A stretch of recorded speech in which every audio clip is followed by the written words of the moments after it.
Katambal ng paglaban sa katiwalian kaugnay ng mga ghost at substandard na flood control project, naglunsad din tayo ng Oplan kontrabaha sa buong bansa. Dito sa Metro Manila, masigasig ang ginagawang paglilinis ng mga estero at imburnal sa pangunguna ng MMDA.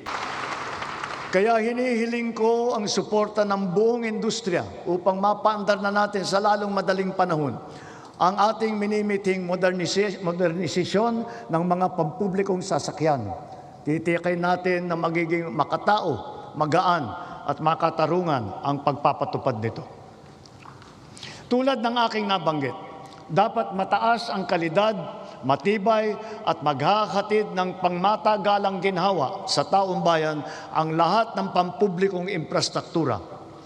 Ngayong taon, matatapos na ang bahagi ng South Luzon Expressway TR4 mula sa Santo Tomas City, Batangas, papuntang Tiaong sa Quezon.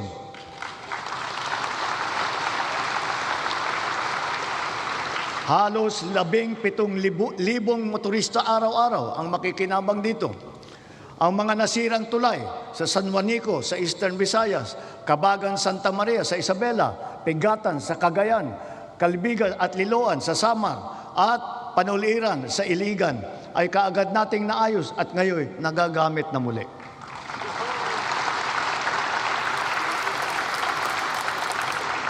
Bukod sa 137 evacuation center na naitayo sa buong bansa, magsisimula na ngayon taon ang pagpapatayo ng Ligtas Pinoy Centers.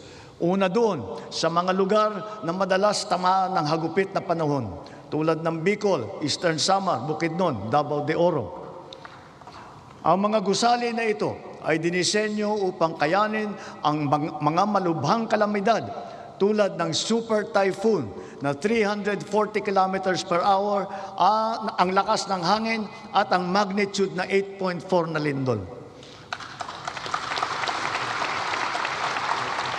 Ganon din dapat ang taas ng kalidad at tibay ng lahat ng pribadong infrastruktura.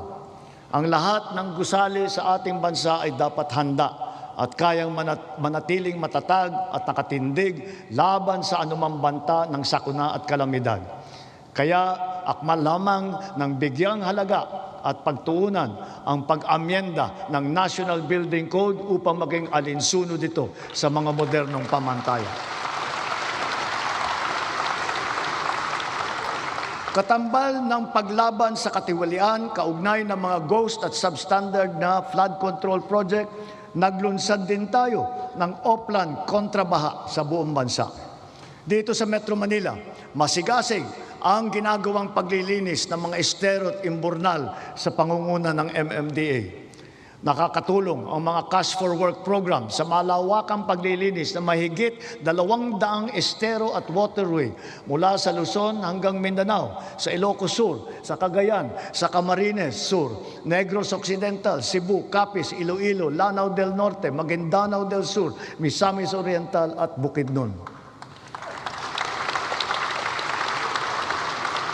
Sa kabila ng mga ginagawa nating ito, kailangan pa rin nating iwasto ang ating pamamaraan sa pagtapon ng basura.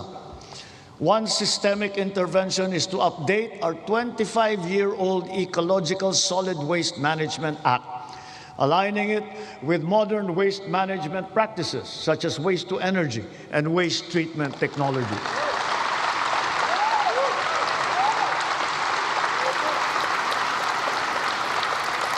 As we recalibrate our solid waste management systems, we can draw inspiration from the solid waste management practices being championed by the MMDA here in Metro Manila, such as waste recovery, processing, upcycling. For example, what used to be the Carmona Sanitary Landfill of the 1990s is now the MMDA Nature Park. And more than a multi-purpose green space, it shall soon be the base of its high-level disaster preparedness training and simulation exercises.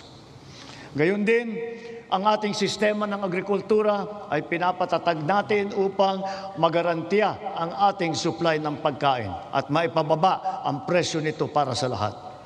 Ang sari-saring mga programa tulad ng puhunan, farm input, kagamitan, kaalaman, pati na insurance ay tumutulong sa mga magsasaka at mangingisda. Kaya mula noong 2023, patuloy na tumataas ang produksyon ng bansa. Lumalakas ang cropping intensity, dumadami ang ani tulad ng palay, mais, asukal, baboy at manok. Dala ito ng malakas na buhos ng suporta sa sektor, ang gumaganda at lumalawak na sakop ng infrastruktura at sistema ng irigasyon at tumataas na antas ng mekanisasyon.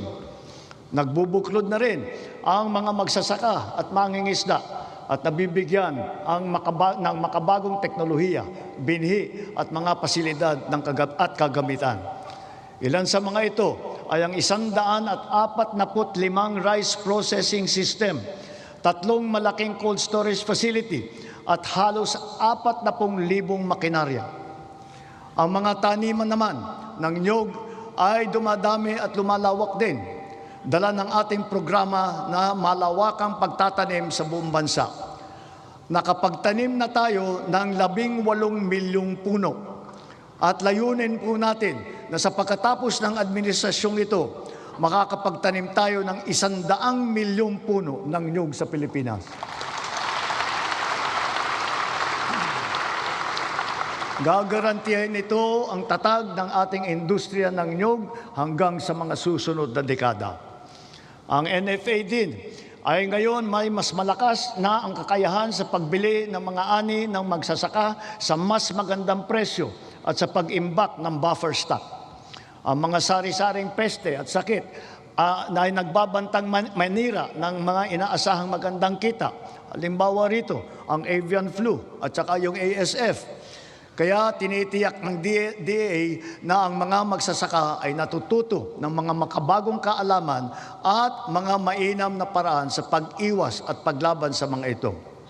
Gayunpaman, ang insurance ay nagsisilbing mabisang panangga laban sa pagkalugi dala ng pagkawala o pagkasira sa hindi inaasahang pangyayari. Sa nakalipas na 4 na taon, natulungan ang sektor upang mabawi ang halaga ng pinsala sa hanapbuhay na umabot sa 19 bilyong piso halaga na kabayaran. Ang crop insurance ngayon ay hindi limitado sa mga pananim. Kasama sa saklaw nito ang mga alagang hayop, palaisdaan, mga gamit at pasilidad, pati sasakyan na pang-agrikultura. Meron ding life insurance para sa mismong magsasaka at mangingisda. Papalawigin pa ng Philippine Crop Insurance Corporation at DA ang kaalaman ng mga magsasaka at mangingisda tungkol sa crop insurance.